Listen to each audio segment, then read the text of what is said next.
अच्छा अब्बास, ये देखो इधर, किधर गया अब्बास? ये जो है हाउसिंग है ना, हाउसिंग, ये जो हाउसिंग है ना, ये वाली हाउसिंग जब खड़ा होगा अब आपको तो पता चलेगा ना, इसके ऊपर नंबर लिखा होता है।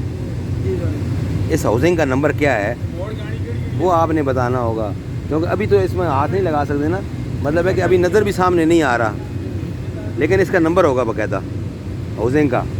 अच्छा आप कह रहे हैं शाफ्ट भी है और एक ये पड़ा हुआ उधर हैं, ये कहना चाह रहे हैं? ये बंद कर दिया या नहीं बंद किया है? वो खोलना ज़रा, इससे तस्वीर ले लूँ एहतियात से।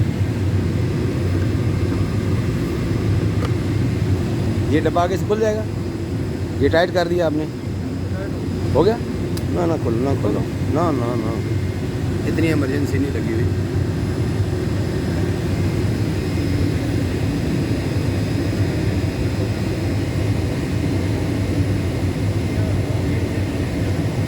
एक 111/6 B5। अच्छा इसकी मोटर की प्लेट कहाँ लगी हुई है देखना ज़रा।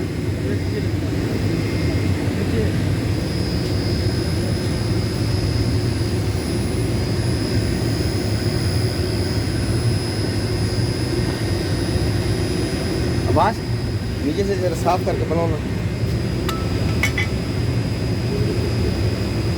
बंद भी ना हो कैमरा और